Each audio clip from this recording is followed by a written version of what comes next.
दोस्तों ये किस्सा है 14-15 दिन पहले का, जब मैं अपने दोस्त के लिए जीपीयू खोज रहा था, क्योंकि वो पीसी बिल्ड करने वाला है।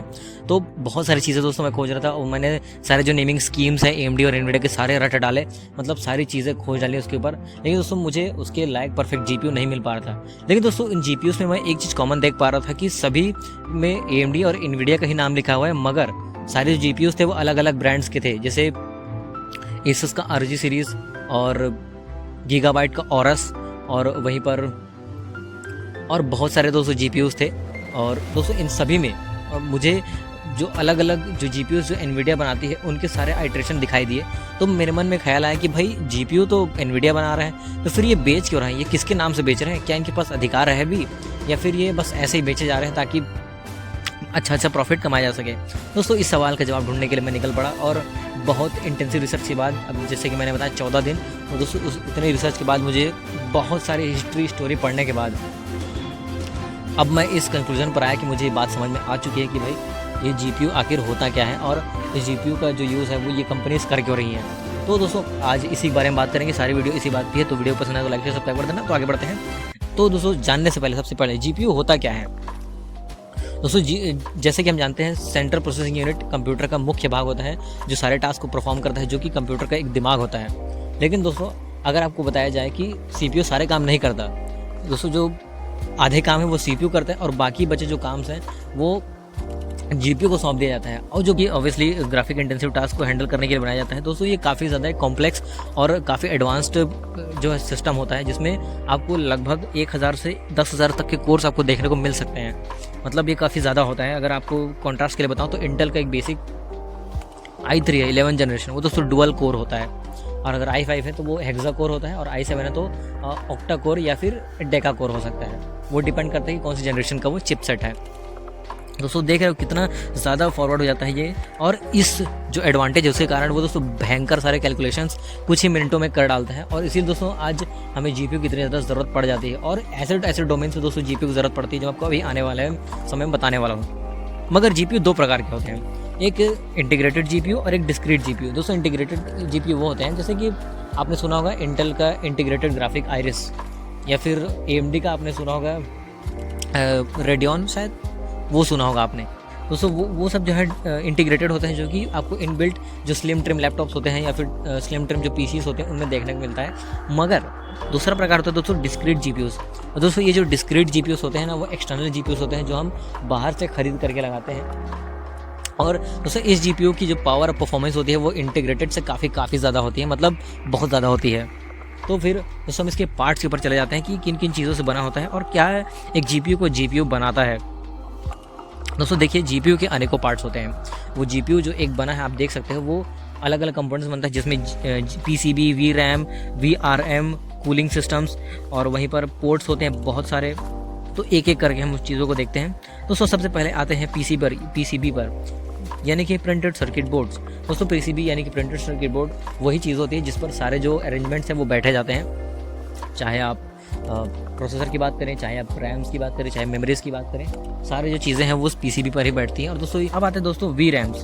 दोस्तों ये जीपीयू का महत्वपूर्ण भाग होता है, जिसमें सारी जानकारी जिसकी graphic data, textures, colours, shaders, दोस्तों बहुत सारी चीज़ें जो डेटा होती है, एक डेटा, एक बिट दोस्तों इसमें सेव किया जाता है। आप इसको जीपीयू का स्टोरेज हाउस भी कह सकते हैं। और दोस्तों इसके कई प्रकार होते हैं, HBM, HBM2, और दोस्तों अभी लेटेस्ट में GDDR सीरीज़ आई थी। GDDR3 से शुरू होता है, GDDR4, GDDR5, और अभी दोस्तों लेटेस्ट में GDDR6 चल रहा है, जो कि एनवीडिया के जीपीयू से बेसिकली यूज़ होता है। और वहीं पर जो HBM2 है वो सबसे लेटेस्ट है, जो रेडियन यानी कि AMD के जो जीपीयूज़ हैं उनमें यूज़ होता है। अब दोस्तों हम आते हैं अगले भाग पर, वो है VRM। दोस्तों VRAM और VRM दोनों अलग चीज़ें हैं। जो VRM होता है दोस्तों वो वोल्टेज रेगुलेटर मॉड्यूल होता है, VRM। दोस्तों ये इसका बेसिकली मुख्य काम यही होता है कि जो हायर वोल्टेज आता है जो PSU के द्वारा, पावर सप्लाई यूनिट के द्वारा, उसको दोस्तों जीपीयू में जाने से पहले उसको जो है रिड्यूस करता है वोल्टेज को, और जितनी उसको जीपीयू को नीडेड है उतना ही जो पावर है उसको सप्लाई करता है। दोस्तों ये जो जीपीयू है वो लगभग 12 वोल्ट को 1.4 वोल्ट तक 1.4 to 5 वोल्ट तक रिड्यूस करता है, जो कि काफ़ी ज़्यादा एक बड़ा कंप्रेशन हमें देखने को मिलता है वो उसमें कर देता है। और इससे ऑब्वियसली बात है जीपीयू ओवरलोड होने से बच जाता है और अपने टास्क जो है इजीली परफॉर्म कर पाता है। अब दोस्तों आते हैं कूलिंग सिस्टम, जो कि जीपीयू का सबसे बड़ा भाग होता है और एक महत्वपूर्ण भाग होता है, क्योंकि जो चिप्स होती हैं इसमें जो रैम्स लगी होती हैं वो दोस्तों काफ़ी ज़्यादा हीट रिलीज़ करती हैं, क्योंकि उनको ऑपरेशन के लिए कोई भी सिस्टम परफेक्ट नहीं होता है और उसको ऑपरेट करने के लिए हीट जो है रिलीज़ होती ही होती है। दोस्तों उसको मद्देनज़र रखते हुए कूलिंग सिस्टम्स का इन्वेंशन किया गया और बहुत सारे जो कूलिंग सिस्टम्स हैं वो हम आज देखने को मिलते हैं। और दोस्तों जैसे दो प्रकार के होते हैं, एक्टिव कूलिंग और पैसिव कूलिंग। दोस्तों जो पैसिव कूलिंग होते हैं उसमें कोई फ़ैन वैन नहीं होते, बेसिक फॉर्म ऑफ कूलिंग होता है, इसमें कोई पंखे वंखे नहीं होते जो हवा को बाहर फेंके।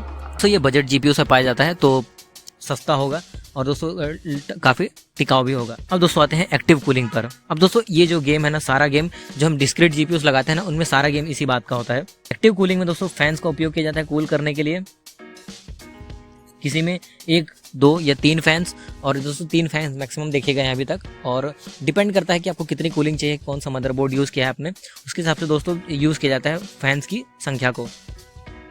सेकंड पार्ट आता है दोस्तों वाटर कूलिंग, या फिर आप यूँ कह लो लिक्विड कूलिंग। अब दोस्तों जैसे हम जानते हैं वाटर कूलिंग शब्द से ही परिभाषित कर रहा है कि उसमें वाटर का यूज़ किया जाता है। इसमें दोस्तों जीपीयूज़ को कूल करने के लिए पानी तथा लिक्विड का उपयोग किया जाता है, ताकि वो सिस्टम से चले और हीट को एब्जॉर्ब करके आगे बढ़े। और जैसे ही वो दोस्तों पूरी जीपीयूज़ में घूमता है तो वो ऑब्वियसली कूल हो जाता है। अगर बात करें हाइब्रिड कूलिंग की, तो उसमें दोस्तों वाटर कूल और फैन कूलिंग दोनों का मिक्स होता है, जो कि दोनों वायर से कनेक्टेड होते हैं, या यूँ कह लो पाइप से कनेक्टेड होते हैं, जिसमें वाटर सप्लाई होता है। दोस्तों ये जो जीपीयूज़ होते हैं ना, ये हाइब्रिड जीपीयूज़ होते हैं, ये जीपीयू के तापमान को 20 से 30 डिग्री तक नीचे गिरा देते हैं, जो कि एक काफ़ी ज़्यादा एक एफिशिएंट सिस्टम हो जाता है। दोस्तों आते हैं वाटर ब्लॉक कूलिंग। इसमें दोस्तों पानी के द्वारा ही जीपीयू को और वी रैम्स और वी आर एम्स सारे मदरबोर्ड को कूल किया जाता है। लेकिन दोस्तों इसमें कोई फ़ैन नहीं होता, इसमें केवल और केवल पानी को पास थ्रू कराया जाता है पूरे जीपीयू से, और केवल पानी ही उसको ठंडा कर पाता है। और दोस्तों ये काफ़ी हाई एंड जो जीपीयूज़ होते हैं उनमें आपको देखने को मिलता है, और सस्ते जीपीयूज़ तो बिल्कुल नहीं होता ये। अभी आपको एग्जांपल बताऊं तो ये जो कूलिंग सिस्टम है वो अभी गीगाबाइट की औरस 4070 TiOC, दोस्तों इसमें उसका एक आइट्रेशन है, उसमें दोस्तों आपको देखने को मिलेगा। और दोस्तों काफ़ी कूल दिखता है यार, मतलब मैं इसकी स्पेसिफिकेशन पढ़ रहा था, मज़ा आ गया था मेरे को। वो ओवरक्लॉक्ड जीपीयू है। अब अगर कूलिंग सिस्टम से आगे बढ़े तो दोस्तों इसमें बहुत सारे कनेक्टर पोर्ट्स भी होते हैं। PCIe Express 16 दोस्तों ये जो कनेक्टर होता है वो मदरबोर्ड को पावर सप्लाई यूनिट से जोड़ता है, जो लगभग 75 वॉट्स ये सप्लाई कर पाता है। दोस्तों अब इस वर्ड को ध्यान रखना, PCL Express X16। दोस्तों मेजरली अभी के जो मॉडर्न जीपीयूज़ हैं उसमें केवल यही वाला पोर्ट यूज़ किया जाता है, और इसमें दोस्तों 6 पिन 8 पिन PCIe कनेक्टर भी होता है, जिसमें अगर आपको एक्सटर्नल पावर सोर्स चाहिए तो आप उसमें ऐड कर सकते हैं। मगर दोस्तों अब मैं जैसे कि मैंने बताया मॉडर्न कूलिंग सिस्टम्स में, मॉडर्न जीपीयूज़ में PCIe Express 16 को यूज़ किया जाता है, तो एक्सटर्नल जीपीयूज़ एक्सटर्नल जो पावर सोर्स है आप कनेक्ट नहीं कर सकते। और वहीं पर दोस्तों डिस्प्ले पोर्ट, अब दोस्तों ये सबसे खास पोर्ट होता है। इसमें मेन बात ये होती है कि HDMI पोर्ट्स, DVI और DP, दोस्तों इन सब के जो डिस्प्ले पोर्ट्स के प्रकार होते हैं वो यूज़ किए जाते हैं, लेकिन अभी के समय में HDMI कॉमनली यूज़ किया जाता है। अब दोस्तों इसमें एक आखिरी पोर्ट आता है SLI और क्रॉस फायर स्लॉट। अगर आप ऐसे बिजनेस में हैं जिनमें आपको जीपीयू की काफ़ी ज़्यादा ज़रूरत पड़ती है, लेकिन स्टोरेज आपके जो PC है या फिर जो कंप्यूटर है उसमें काफ़ी कम है, दोस्तों इसमें इस फीचर के द्वारा, इस स्लॉट के द्वारा आप दूसरा जीपीयू या तीसरा जीपीयू भी जोड़ सकते हो, डिपेंडिंग अपॉन कौन सा जीपीयू यूज़ कर उसमें स्लॉट है या नहीं। दोस्तों ये थे पोर्ट्स के बारे में। अब दोस्तों आते हैं कि क्या हमें जीपीयू की सच में ज़रूरत है। तो जब आपको यूज़ के सिनेरियो सुनाऊंगा तो भाई आपको मज़ा आ जाएगा। पहला, गेमिंग। तो सभी को पता है गेमिंग के लिए एक टॉप टियर जो PC होता है उसमें एक टॉप टियर प्रोसेसर, एक टॉप टियर जीपीयू और एक टॉप टियर जो स्टोरेज ऑप्शन होता है up to 1 TB SSD at least आपके पास होना चाहिए अगर आप एक अच्छे लेवल की गेमिंग करना चाहते हैं तो। और दोस्तों यहीं पर गेम को बनाने में, गेम को खेलने में और बहुत सारे जो जीपीयूज़ हैं दोस्तों उनका उपयोग होता है। और जैसे कि एग्जांपल ये गॉड ऑफ वॉर और PUBG और कॉल ऑफ ड्यूटी, GTA 5 और बहुत सारे ऐसे गेम्स जो आप अपने पॉपुलर जो टाइटल्स है वो सुने होंगे, इन सभी को बनाने के लिए एक टॉप एंड PC का उपयोग किया गया था, और उसमें दोस्तों टॉप टियर जीपीयू भी उपयोग किया गया था, ताकि उस जीपीयू को जब आप बना रहे हो, जिसमें बना रहे हो, ब्लेंडर है जिसमें बना रहे हो, तो उसको रेंडर किया जा सके और तेज़ी से रेंडर किया जा सके दोस्तों। और उस गेम को खेलने के लिए भी आपको एक टॉप टियर जीपीयू की ज़रूरत पड़ेगी। ऐसा नहीं कि आप लो बजट में नहीं खेल सकते हो, बट आपको जो एक टॉप नॉच एक्सपीरियंस है वो उसमें नहीं मिल पाएगा। यहीं पर जो रेंडरिंग होता है उसकी स्पीड्स आ जाती हैं, क्योंकि जितना जल्दी वो तेज़ी से रेंडर करेगा उतना बेहतर आपका एक्सपीरियंस निकल के आता है। अब दोस्तों अगला डिपार्टमेंट है वीडियो एडिटिंग। चाहे आप सामान्य कंटेंट क्रिएटर हो या फिर एक इंडस्ट्री लेवल वीडियो क्रिएटर हो या फिर एक इंडस्ट्री लेवल मूवी मेकर हो, आपको दोस्तों उसमें जीपीयू चाहिए, मतलब चाहिए। जीपीयू के बिना आप ना तो आप मूवी क्लिप्स को रेंडर कर सकते हो या फिर आप एडिट करके खुद भी बना रहे हो। दोस्तों आपको काफ़ी ज़्यादा हाई रेजोल्यूशन चाहिए। अगर आपको आउटपुट चाहिए तो आपको एक हाई एंड जीपीयू चाहिए ही चाहिए। तो जीपीयू का उपयोग जो है एडवर्टाइजमेंट मेकर्स भी करते हैं। जो आईसीसी मेंस वर्ल्ड कप होने वाला है, उस ऐड को अच्छे से देखोगे तो आपको समझ में आएगा कि वो सारा जो ऐड है वो ग्रीन स्क्रीन के अंदर बनाया गया है। मतलब क्योंकि उसमें अब वो सारा ऐड ट्रेन के ऊपर दिखाया जा रहा है, लेकिन दोस्तों वो सारा ऐड ग्रीन स्क्रीन के ऊपर है और सारे जो आसपास के बैकग्राउंड देख रहे हो वो सारे ग्रीन स्क्रीन है। तो इसमें आपको लगता है कि सिर्फ सीपीयू से काम चल गया या सिर्फ बेसिक कंप्यूटर से काम चल गया होगा? नहीं, इसमें दोस्तों उसको जीपीयू को रेंडर करने के लिए, उसमें ग्राफिक्स ऐड करने के लिए बहुत सारे जो दोस्तों फंक्शंस हैं वो दोस्तों ऐड किए गए होंगे और उस ऐड को सक्सेसफुल बनाया गया होगा। तो हैवी एडिटिंग्स है ना, वो बिना जीपीयू के पॉसिबल नहीं है। और बॉलीवुड पर आ जाते हैं, जैसे हमको पता है अवतार मूवी जो सेकंड पार्ट है वो तो जेम्स कैमरॉन की। और दोस्तों इस मूवी को बनाने के लिए blue screen, green screen, LED screens और दोस्तों रियल चीज़ों को मिक्स करके बनाया गया है। मतलब अलग लेवल का दोस्तों इसमें चीज़ें यूज़ की गई हैं और पूरी जो सीजीआई और एनिमेशन है दोस्तों, इस पर ये पिक्चर आधारित है। और दोस्तों ये जो मूवी है इसके उसमें कितने जीपीयूज हैं या कितने सीपीयूज यूज़ किए गए हैं वो तो अभी मेंशन नहीं किया है, मगर जो अवतार 1 था दोस्तों उसके डिटेल्स है हमारे पास। 1 में 32 मशीन का उपयोग किया था, जिसमें 40,000 प्रोसेसर से और 500 जीपीयूज का दोस्तों उपयोग किया गया था। तो समझ रहे हो कितना इंपॉर्टेंट हो जाता है एक मूवी प्रोडक्शन के पॉइंट ऑफ व्यू से। और वहीं पर दोस्तों ये मूवी 4K में है। ट्रांसफॉर्मर्स 3 मूवी जो है उसमें जो कैरेक्टर्स को बनाने के लिए 300 सीपीयूज का उपयोग किया गया था और 200 से 300 के बीच में जो जीपीयूज हैं उनका उपयोग किया गया था। तो मतलब सोचो कितनी भयंकर लेवल पे जीपीयूज की डिमांड है। एवेंजर्स एंड गेम, इससे दोस्तों लगभग 300 जीपीयूज का उपयोग किया गया था। लायन किंग 2019, उसमें लगभग 200 जीपीयूज का उसमें उपयोग किया गया था। तो दोस्तों अब आते हैं दोस्तों मशीन लर्निंग पर। दोस्तों मशीन लर्निंग जो टेक्नोलॉजी है उसमें जीपीयू के द्वारा जो भी बॉट होता है या जो भी चीज़ है जिसको ट्रेन किया जा रहा है उसको जीपीयू के द्वारा ही वो चीज़ें पहचानता है, जैसे photo, video, human, animals, objects, smoke है कि नहीं है या फिर वो स्काई है तो स्काई कैसा दिखता है। दोस्तों सारी चीज़ें जो है वो रेंडर कर ही पाता है जीपीयू की बदौलत।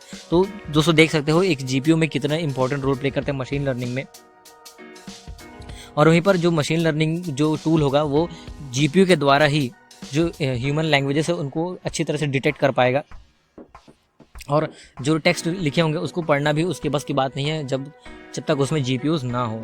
तो डेटा सेंटर्स में जैसे गूगल हमको पता है वीडियो सर्च इंजन है या फिर एक वेब सर्च इंजन है, लेकिन दोस्तों उसको ऑपरेट करने के लिए, उसको चलाने के लिए जीपीयू की काफ़ी ज़्यादा ज़रूरत पड़ती है। एक वीडियो सर्च करते हैं गूगल पे, ठीक है, यूट्यूब के थ्रू, तो दोस्तों जीपीयू के साथ जो जीपीयू होता है वो दोस्तों यूज़ किया जाता है वीडियो को रेंडर करने के लिए। ऐसे दोस्तों फ्री में वीडियो आप नहीं देख पाते हैं, उसके लिए बाकायदा एक अच्छा खासा इंटरनेट और दोस्तों जो सर्वर की जीपीयूज हैं वो एक्टिवली काम कर रहे होते हैं। और दोस्तों जितना फास्ट जीपीयू उतने तुरंत रिजल्ट्स। और जैसे ही सेम टू सेम दोस्तों अब आप फोटोज़ जब सर्च करते हो तो कंपेरेटिवली लेस पावर लगता है जीपीयू का, मगर दोस्तों लगता तो है, उसमें भी लगता है। और अगर आपको डेटा पॉइंट निकाल देना है तो जितना तेज जीपीयू उतने तेज रिजल्ट्स एज ऑलवेज। दोस्तों गूगल में कुछ सर्वर्स के मैं नाम बता देता हूँ। NA100 दोस्तों ये सारे एनवीडिया के हैं।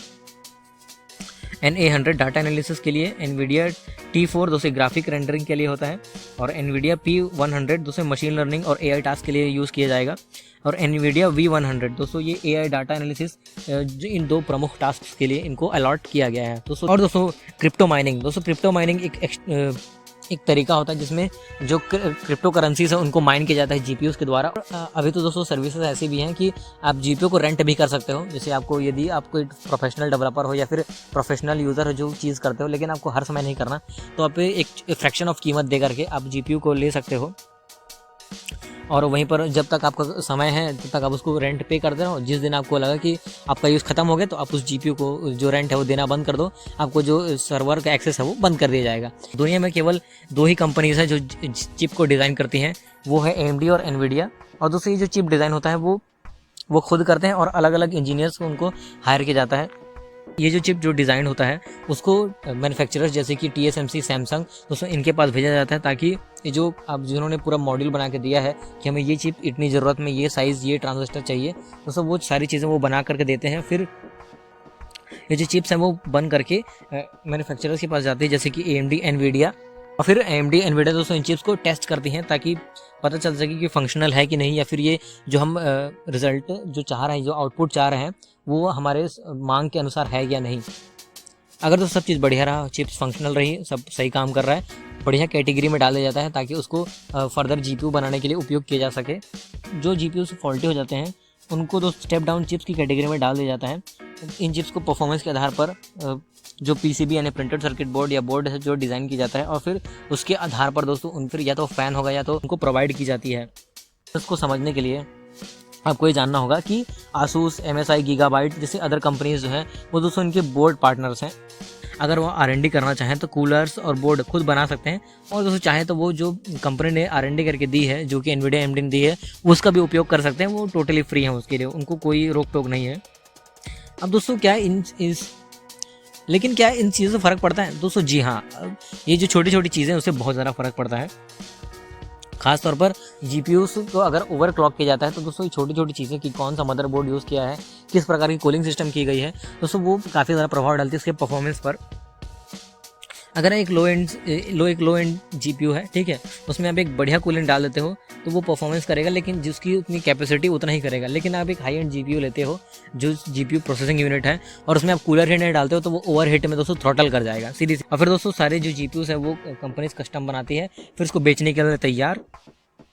और फिर हम देखते हैं दोस्तों जो अमेज़ॉन पे MSI का, गीगाबाइट का और Asus का, ROG का जितने भी जो GPUs होते हैं वो देखते हैं वो यही होते हैं। वो बस जो चिपसेट होते हैं, ये जो CPU होता है वो दोस्तों जो AMD और NVIDIA होता है उनसे लिया होता है। वो बाकी चीज़ें जो है या तो वो AMD की यूज़ कर सकते हैं या NVIDIA की यूज़ कर सकते हैं, या फिर वो खुद कस्टम बिल्ड कर सकते हैं। जो GPUs की जो लाइफ टाइम होती है ना वो काफ़ी कम होती है, मतलब हर साल एक नया GPU आता है, हर साल एक नया एडवांसमेंट देखने को मिलते हैं। GPU एक फास्ट पेस प्रोडक्ट है, और दोस्तों तभी आप देखोगे जो पुराने GPUs होते हैं ना वो रेडली अवेलेबल होते नहीं है, उनको डिसकंटिन्यू कर दिया जाता है, क्योंकि कंपनीज जो है वो नेक्स्ट जनरेशन के जो GPUs हैं उन पर फोकस करना चालू कर देती है। तो अगर जब सारी कंपनी सेम ही GPU यूज़ कर रही है तो फिर दोनों में फिर परफॉर्मेंस का डिफरेंस कैसे आएगा, फिर दोनों में अंतर क्या रहेगा? जैसे कि हम जानते हैं RTX का 4090 आता है Zotac की तरफ से, RTX 4090 आता है MSI की तरफ से, और RTX 4090 आता है Asus की तरफ से भी। तो फिर तीनों में डिफरेंस क्या क्या है? तो दोस्तों पहला डिफरेंस कूलर्स। यदि जो लिक्विड कूल है और फैन कूलर है, आप इनमें से या तो हाइब्रिड मॉडल या फिर दोनों में से किसी को चुनते हैं तो ऑब्वियसली उसमें जो स्पीड्स हैं कूलिंग की वो काफ़ी ज़्यादा बढ़ जाती है, और बेहतर जो GPU वर्क करेगा। क्योंकि दोस्तों जो ये जो हैवी जो चिप्स होती हैं ना उनको दोस्तों बेहतर कूलिंग की ज़रूरत होती है। अब दोस्तों आते हैं कस्टम बोर्ड पर। दोस्तों कस्टम बोर्ड जब भी आप देखो तो उसमें कंपनी का R&D लगी होती है ताकि जो परफॉर्मेंस है उसको बूस्ट किया जा सके या फिर एक बेहतर तरीके से निकाला जा सके। और दोस्तों ये जो परफॉर्मेंस का जो बूस्ट है वो काफ़ी ज़्यादा महत्वपूर्ण हो जाता है जब आप गेमिंग करते हो या फिर एक हैवी टास्क करते हो, आपको एक मैक्सिमम आउटपुट निकाल कर दे सके। दोस्तों इसमें मेन चीज़ ये होती है कि जो हीट डिसिपेशन होता है कूलिंग के द्वारा, या फिर जो रैम्स या जो चीज़ें यूज़ की जाती हैं वो दोस्तों काफ़ी ज़्यादा मदद करती हैं आपके काम को फास्ट बनाने के लिए। अब दोस्तों अगली चीज़ आती है ओवर क्लॉकिंग। दोस्तों ये सबसे ज़्यादा कॉमन प्रैक्टिस है जो किया जाता है। कोई भी GPU होता है दोस्तों उसमें आप कभी देखना एक बेस स्पीड होती है, एक टॉप स्पीड होती है। हमेशा जो कंपनीज है वो अपने GPUs को ओवर क्लॉक करना पसंद करती है और उनको ओवर क्लॉक करके उसकी टॉप मैक्स आउट स्पीड पर किया जाता है, या फिर कई बार कंपनीज उसके ऊपर भी चली जाती हैं। दोस्तों ये बेटर जो मदरबोर्ड होता है या फिर बेटर जो कूलिंग सिस्टम होता है उसके द्वारा ये पॉसिबल हो पाता है। तो आप उसमें नंबर ऑफ पोर्ट्स की संख्या भी कम ज़्यादा कर सकते हो। कुछ GPUs होते हैं जिनमें 16 पिन कनेक्टर होता है PCIe का, कुछ GPUs होते हैं जिनमें दोस्तों डिस्प्ले पोर्ट होता है वो 3 होते हैं लेकिन एक ही 16 पिन होता है। कुछ होते हैं जिसमें डिस्प्ले पोर्ट एक होता है लेकिन 16 पिन अलग अलग वेरिएशंस के मौजूद होते हैं। तो वो जो कस्टम मेकर्स हैं वो डिज़ाइन करते हैं वैसा। आखिरी में दोस्तों बात आती है प्राइसिंग की। जितने ज़्यादा कस्टमाइजेशन, जितना भयंकर फीचर, उतने महंगी प्राइसिंग। तो दोस्तों जो कंपनी है वो अपनी R&D लगा रहे हैं तो वो कवर तो कहीं से करेंगी, तो दोस्तों वो सारी चीज़ें पूरा all over the end price पर लाकर डाल देती हैं। अब दोस्तों इस बात को समझने के लिए ना हम आपको GPU का कंपैरिजन दिखाना चाहेंगे। दोस्तों अब हमने दोस्तों NVIDIA के RTX 4070 Ti को लिया है। ये दोस्तों एक 5 नैनोमीटर का TSMC पर बेस्ड GPU है, जो कि ADA एडा लवलेस दोस्तों आर्किटेक्चर पर बेस्ड है। GPU में लगभग 35,800 मिलियन जो ट्रांजिस्टर्स हैं उनका उपयोग किया गया है। बेस क्लॉक स्पीड है 2310 मेगाहर्ट्ज़, या फिर आप ये कह लो 2.3 गीगाहर्ट्ज़। दोस्तों इसमें जो क्लॉक स्पीड है वो मेगाहर्ट्ज़ में मैं डिनोट करने वाला हूँ। और वहीं पर दोस्तों इसको बूस्ट करके आप 2610 मेगाहर्ट्ज़ तक ले जा सकते हैं। मेमोरी साइज़ की बात करें तो 16 GB और GDDR6X RAM type. Texture rate की बात करें तो 626 गीगा टेक्सचर्स। मतलब दोस्तों ये सारे जो एक्स्ट्रा डिटेल्स आप देख सकते हो। अब मैं डायरेक्ट मुद्दे पे आता हूँ कि कौन कौन सी GPUs का में यूज़ किया गया है। अब इसके भी नाम बड़े लंबे चौड़े होने वाले हैं। दोस्तों पहला GPU है Asus का TUF gaming GeForce RTX 4070 Ti gaming. MSI का GeForce RTX 4070 Ti Ventus 3X 12G OC। Zotac का gaming GeForce RTX 4070 Ti Trinity OC। दोस्तों काफ़ी भयंकर नाम है इनके। और प्राइस की बात करें तो दोस्तों जो Asus का GPU है उसकी प्राइसिंग है 97,090 और MSI की प्राइसिंग है वो 1,05,000 रुपये। वहीं पर जो Zotac वाला GPU है दोस्तों उसकी प्राइसिंग है 98,081 रुपये। तो नंबर ऑफ फैंस की बात करें तो तीनों में 3 फैंस हैं। अगर क्लॉक स्पीड की बात करें तो दोस्तों Asus ने ओवर क्लॉक किया है 2610 मेगाहर्ट्ज़ पर। वहीं पर जो MSI है उसने 2640 मेगाहर्ट्ज़ पर ओवर क्लॉक किया है और Zotac ने 2625 मेगाहर्ट्ज़ पर क्लॉक किया है। तो दोस्तों आपको जो ज़्यादा नंबर दिखाई दे रहा होगा ना वो ज़्यादा पावरफुल होता है और ज़्यादा जल्दी ऑपरेशंस कंप्लीट कर पाता है। वहीं पर अगर TDP की बात करें तो सभी में कॉमन है 285 वॉट्स।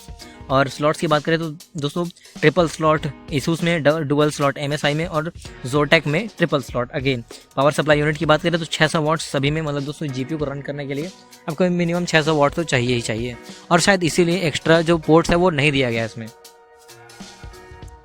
अब अगर बात करें आउटपुट्स की तो दोस्तों आउटपुट काफ़ी इंटरेस्टिंग हो जाता है। Asus में 2 HDMI 2.1 पोर्ट्स हैं और 3 डिस्प्ले पोर्ट्स हैं। वहीं पर दोस्तों जो MSI है उसमें केवल 1 HDMI पोर्ट है और 3 डिस्प्ले पोर्ट्स हैं। अगर Zotac की बात करें तो 1 HDMI पोर्ट है और 3 डिस्प्ले पोर्ट्स है। दोस्तों यहाँ पर Asus जो है बाजी मार जाता है।